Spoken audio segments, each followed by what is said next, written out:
It's the Grayzone coming to you from the People's Forum in New York City. I'm Aaron Maté, here with another Maté. His name is Gabor. He is a physician, an expert on childhood trauma, mental health, chronic illness, and the author of several best-selling books. He's also my father. And I wanted to bring him in today to discuss Russiagate, which is now in a new chapter, and many people are grappling with the fact that Robert Mueller has just returned a verdict on the issue of a Trump-Russia conspiracy, which so many people were led to believe in, and Mueller has rejected it. And so I wanted to talk to Gabor because he writes a lot about psychology and mental health, because I don't think we can understand what we've just went through in Russiagate without understanding the psychological angle. So that's why he is here. Very happy to have you, Dad, on the Grayzone. Nice to be here with you, Aaron. So we've just been through this 2-year ordeal with Russiagate. It's in a new phase now with Robert Mueller rejecting the outcome that so many were expecting, that there would be a Trump-Russia conspiracy. Your sense of how this whole thing has gone? What's interesting is that in the aftermath of the Mueller thunderbolt of no proof of collusion, there were articles about how people are disappointed about this finding. Now, disappointment means that you were expecting something, you wanted something to happen, and it didn't happen. So that means that some people wanted Mueller to find evidence of collusion, which means that emotionally they were invested in it. It wasn't just that they wanted to know the truth, they actually wanted the truth to look a certain way. And whenever we want to look the truth, we want the truth to look a certain way, there's some reason, it has to do with their own emotional needs, and not just with the concern for reality. And in politics in general, although we think that people make decisions on intellectual grounds based on facts and beliefs, very often actually people's dynamics are driven by emotional forces that they're not even aware of in themselves. And I really, as I observed this whole Russiagate phenomenon from the beginning, it really seemed to me that there was a lot of emotionality in it that had little to do with the actual facts of the case. There's no question that for a lot of people in this country, the election of Trump was a traumatic event.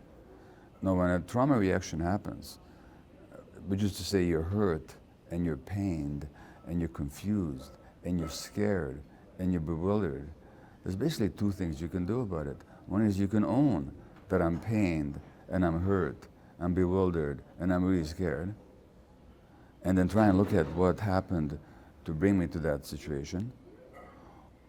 Or you can, instead of dealing with those emotions, come up with some kind of explanation that makes you feel better about them. So that I've got this pain, I got this bewilderment, I got this fear. So that rather than looking at what does it say about American society that a man like this could even run for office, let alone well elected?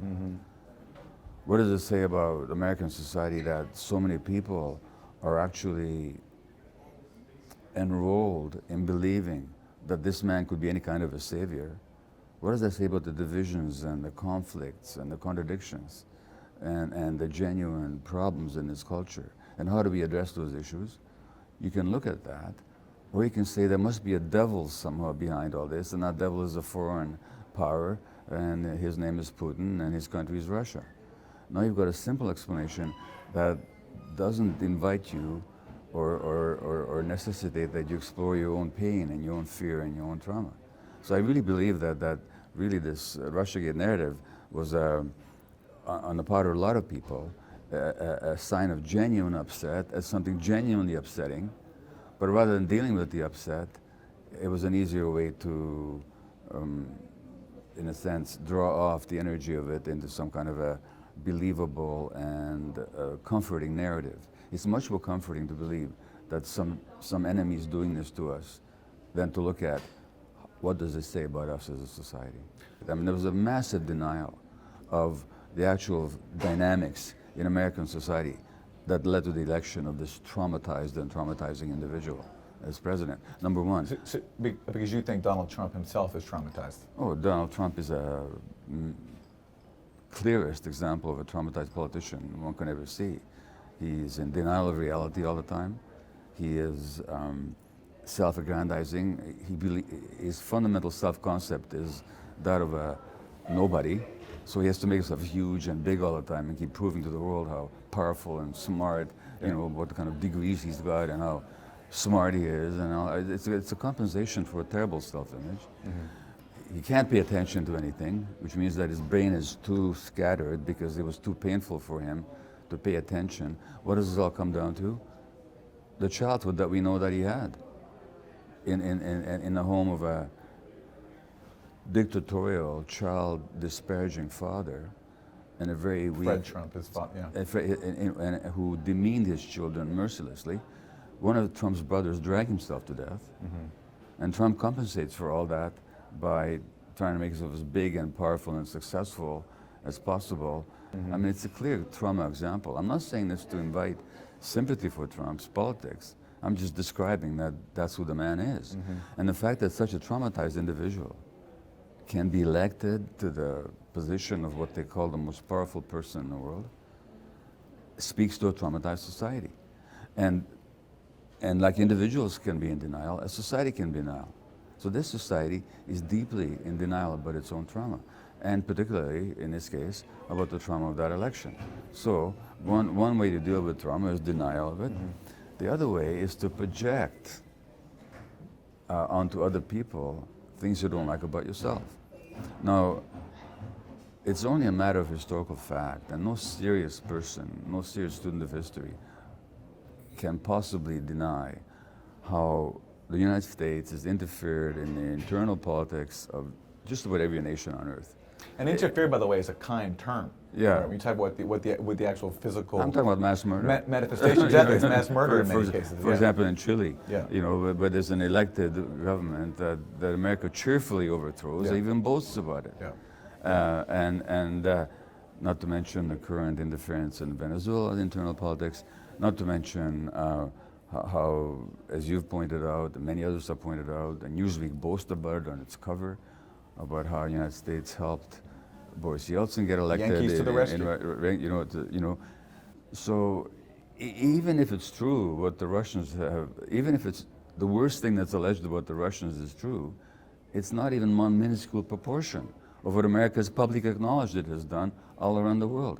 And so this rage that we project then, and this bad guy image that we project onto the Russians, it's simply a mirror, a very inadequate mirror, of what America publicly and openly and repeatedly does all around the world. Now, you may think that's a good thing to do. I'm not arguing about that. I'm not arguing politics. All I'm saying is projection is when we project onto somebody else the things that we do ourselves.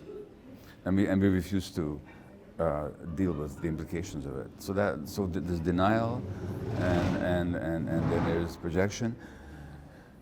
And then there's just something in people, and I can tell you that in relationships, it's always easier to see ourselves as the victims than as the perpetrators. So there's something comforting about seeing oneself as the victim of somebody else. Nobody likes to be a victim, but people like to see themselves as victims because it means they don't have to take responsibility for what we do ourselves. I can relate to that too. Yeah, I'm just at the effect of somebody else. Yeah. So this functions beautifully in politics, and populist politicians and xenophobic politicians around the world use this dynamic all the time. That whether it's Great Britain or whether it's France with their vast colonial empires, they're always the victims of everybody else. The United States is always the victim of everybody else. Yeah. You know, all these enemies that are threatening us. It's the most powerful nation on earth, a nation that could single-handedly destroy the earth 1 billion times over with the weapons at its disposal, and it's always the victim. You know, so this victimhood, there's something comforting about it, because it allows us not to look at ourselves. And I think there's this huge element of victimhood in this Russiagate process. The nation and all of our freedoms hang by a thread, and the military apparatus of this country is about to be handed over to scum who are beholden to scum, Russian scum. As things are today, January 20th will not be an inauguration, but rather the end of the United States as an independent country. But the important thing here is that Bernie Sanders lovers page, run out of Albania, it's still there, still running. still operating, still churning this stuff out. Now, this is not part of American politics. This is not, partisan warfare between Republicans and Democrats. This is international warfare against our country. Imagine if FDR had denied that the Japanese attacked us at Pearl Harbor and didn't react. That's the equivalent. Well, it's a bit of a different thing. I mean, no, it's not. They didn't kill anyone. They didn't kill anyone, but they're destroying our country. Do you really think it's on? You think it's on par? Not in the amount of violence, but I think in the seriousness, it is very much on par. This country exists to have a democratic system with a small d. That's what the country's all about. And this is an attempt to destroy that. We have been invaded in such a subtle way because we don't see planes hitting the buildings. We don't see bombs dropping in Pearl Harbor.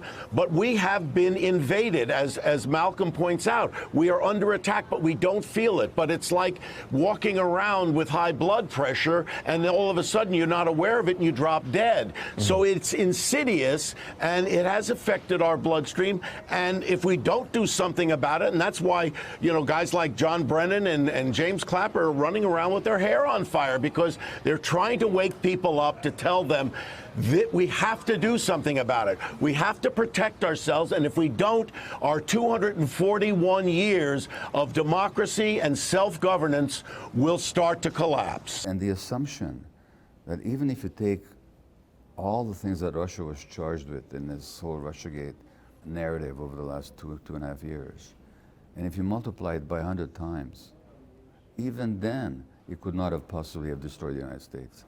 Even then, what is our self-image if we think we're that weak, that kind of external interference could undermine everything that you believe this country has built over the last few centuries? So it shows to me a real shock reaction. And what has been shocked here is our beliefs and what this country is about. And again, as I said before, it's in a sense more comforting. It's frightening, but at the same time more comforting to see the problem is coming from the outside than to search for it amongst ourselves and within ourselves. How about then the aspect of this that puts so much hope into Robert Mueller? Right, because Robert Mueller was supposed to be our savior. So first of all, if we actually look at who Mueller is, who is he? He's a man who, amongst many others, was 100% convinced that Iraq had weapons of mass destruction. As Director Tenet has pointed out, Secretary Powell presented evidence last week that Baghdad has failed to disarm its weapons of mass destruction, willfully attempting to evade and deceive the international community. Our particular concern is that Saddam Hussein may supply terrorists with biological, chemical, or radiological material. So given that the line supported by Mueller led to the deaths of several 100,000 Iraqi people and thousands of Americans, and has incurred costs that we all are fully aware of in terms of rise in terrorism and embroilment in multiple wars and situations. It takes an act of powerful historical amnesia for people to believe that this man is going to be our savior. That's the first point. Just incredible historical amnesia, number one. Number two, America, if you can judge by its TV shows, is very much addicted to the good guy, bad guy scenario. So that reality is not complex, and it's not subtle, and it's not a buildup of multiple dynamics, internal and external, but basically there's evil and there's good, and evil is going to be caught out by the good and destroyed by it. And that's really how the American narrative very often is presented. Now the same thing is projected into politics. So now if there's a bad guy called Putin and his puppet called Trump, then there has to be a good guy that's going to save us from it. Some guy in a white Charger that's going to move in here, and his silver-haired, patrician-looking man who's going to find the truth and rescue us all, which again is a projection of people's hopes for a truth outside of themselves onto some kind of a benevolent savior figure. Needless to say, when that savior figure doesn't deliver, then we have to argue A, that maybe he was bought off or corrupt or stupid himself or insufficient himself, or that there's something secret that has yet to be uncovered that someday will come to the surface that Mueller himself was unable to discover for himself. But again, this projection of hope onto some savior figure, rather than saying, okay, there's a big problem here. We've elected a highly traumatized, grandiose, intellectually unstable, emotionally unstable, misogynist, self-aggrandizer to power. Something in our society made that happen. And let's look at what that was, and let's clear up those issues if we can. And let's look at the people on the liberal side who, instead of challenging all those issues, put all their energies into this foreign conspiracy explanation, because to have challenged those issues would have meant looking at their own policies, which tended in the same direction, rather than looking at how under the Clintons they've jailed hundreds of thousands of people who should never have been in jail, looking at how under the Bushes and under Obama there was this massive transfer of wealth upwards. Instead of asking why Barack Obama gets $400,000 for an hour speech to Wall Street, which means that maybe our faith in how our system operates needs to be shaken a bit so we can actually look at what's really going on, let's just put our attention on some foreign devil again. Yeah. So, and let's not reckon with the fact that these people like Barack Obama, who made so many people feel so good about this country when he was elected. Yeah. I was one of them. I remember feeling very. Yeah. It was a hopeful moment. not right? for me. Well, I know not for you. You're more of a cynic than I am. I said on his on the day of his inaugural that this is the high point of his presidency. It's going to be downhill from here. And but anyway, Obama certainly represented a more positive tendency in American life. I mean, at least he spoke the right language in many ways, and he genuinely wanted probably the right things to happen. That he had no genuine commitment to them, or that he had no power to effect the policies that people needed, that's another issue. That the system would not have allowed him to do it anyway, even if he was genuinely committed. Those are separate issues. But he did represent a movement towards peace, towards at least internal peace, towards confronting of racism. Certainly not global peace, but maybe certainly on the racism front. Yeah. Globally he was a war maker like all the other American presidents have been. But in terms of internally, he wanted to stand for reconciliation as opposed to the naked hostility that Trump represents. Mm-hmm. So there's every reason why people should have connected to, which means become attached to the Obama brand or the Obama image. And for these people that were, all of a sudden the emergence of the Trump brand, again, is a huge shock. Mm. And again, it's that shock that they have great difficulty absorbing and dealing with. And so again, the foreign narrative is an emotionally easier way to deal with it. Mm. And it also means, if you're a journalist, instead of digging into what really happened, like what actually happened in that election, how did the Democratic elite deliberately try to marginalize the progressive candidate? Mm-hmm. Like if you ask this question, let's assume that Russia did leak those Democratic emails. Let's assume that. We don't know that they did, but we don't know that they didn't either. Yeah. Let's assume that they did. Which is the greater assault on American democracy? The fact that the Russian leaked the document, or that the American National Democratic leadership deliberately tried to marginalize one of their own candidates? Sure, and then also, which is the greater threat to democracy? And there's many. I mean, then you have to look at what also, which was the bigger boost to Trump's candidacy? Was it some leaked emails, or was it billions of dollars worth of free airtime from corporate media? Yeah. And Hillary Clinton and her people choosing not to go to the key Rust Belt swing states because they felt as the more they campaigned there, the worse they do, because her economic message was so unpopular. These were states that Bernie Sanders won during the primary. And, you know, this gets to...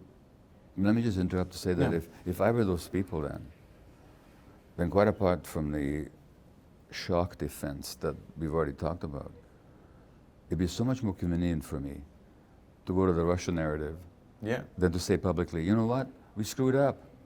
Yeah. 'Cause We actually tried to undemocratically interfere with the Democratic nomination. We didn't pay attention to the people that were really hurting in this society because of our policies. We as the press gave this man all kinds of attention that he never deserved and never merited because he was interesting news and sold copies. You know, instead of looking at ourselves again, if I were those people, I'd much rather create the impression that this is all the fault of somebody else from the outside. And there's a material incentive to do it because, you know, as you've talked about, if you're the Democrat and you look at the lessons of the election, you saw that people rejected your neoliberal economic legacy, that means you have to start challenging the powerful corporate sectors that you've been representing for a long time. That's and right. Actually posing real alternative policies to Donald Trump. If you do that, though, you risk losing your privileged status within the power structure. And the same thing if you're in the media and you identify with that faction of the power structure. As we wrap up, your advice to people for, you know, to avoid something like this in the future, or at least to give people an alternative way of looking at scandals like this in the future that become all-consuming, what you might want to see people do, what they can look at in themselves in relation to sort of all-consuming political, quote-unquote, scandals like this. Well, first of all, I advise people to do something that I find hard to do myself, but I think it's essential, which is that when there's hard emotions there, just own them. Just own that you're hurt. Own that you're confused. Own So that in the case of Trump winning, and it's hurtful and confusing. Yeah, just own it. Say, I'm hurt, I'm confused, I'm terrified. And rather than try and find an explanation right away, just own the feeling. And then when you're ready, then actually ask what happened here. What actually happened here? What are the facts? What behaviors or beliefs on my part maybe contributed to this situation? So be curious, be really curious. In terms of what the public should do, I don't think most people were peddling anything deliberately. I don't think most people were trying to scare anybody. I think most people were simply caught up in a kind of a tsunami of fear and paranoia and a shock reaction. If you look at American history, from the Mexican War in the 1840s to the Spanish-American Wars in the 1890s, I think, to the Vietnam War, to the Iraq War, every major I shouldn't say every, many major movements in American history have been driven by lies and people being manipulated. And the same newspapers that will eventually publish the Pentagon Papers and win awards for telling the truth will never apologize for having told the lies in the first place that later on they had to correct. And the newspapers that pushed the weapons of mass destruction narrative never apologized and said we were wrong. We contributed to the deaths of hundreds of thousands of people. They just carry on as if nothing happened. And when the next item comes along, they'll still sign on to the elite narrative, which means to say that the public needs to have some historical memory and to know that these sources that you trust as the fountains of truth and the sources of information, at least be critical, at least be objective. Don't be so quick to jump on board. Don't be so quick to assume that just because almost the whole media is broadcasting, trumpeting a certain line, that line represents reality. Learn from history. Learn from this one. Learn from this Russiagate thing, that they were all saying for years that this is a given fact. All of a sudden it turns out not to be a given fact. Well, next time, don't be so quick to believe them.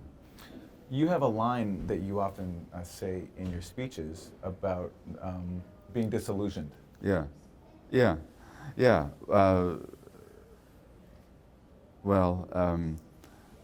was once speaking in Berkeley, California, speaking to a few hundred people, and this is in the first or the second Obama administration. And First, second term of the Obama administration. yeah, yeah, and it was a mixed race audience, a lot of black people there, and a lot of white, you know. And I asked people, how many people here have been disillusioned so far by Barack Obama? And a third to half of people put their hands up. Hundreds of people put their hands up. And I said, would you rather be illusioned or disillusioned? Would you rather believe in something that's false, which means to have an illusion? Would you rather be disillusioned? In other words, to see the truth. Yeah. And I'm saying that we should be glad to be disillusioned. So this Russiagate and this ignoble end to the Russiagate narrative, it's a disillusionment for a lot of people, but that's a good thing. If they say, okay, I had this illusion, I no longer have, which means I've been disillusioned, now I can actually look at the truth. So it's good to be disillusioned. So this could be a positive beginning for a lot of people if they take the right attitude. Rather than seeing it as a bad thing, they could see it as a good thing. And not as a good thing because it exonerates Trump. History will never exonerate Trump. And there's plenty of reasons why Trump cannot be exonerated, both for his personal corruption and his political misleadership. So it's not a question of exonerating anybody, but it's a question of looking at everything objectively. Let's really look at what's really going on. Let's be glad that we've been disillusioned. Now it's an opportunity to become objective and really effective. With that call for a positive beginning, we'll leave this there. Dr. Okay. Gabor Maté, thanks very much. Aaron Maté, thank you very much.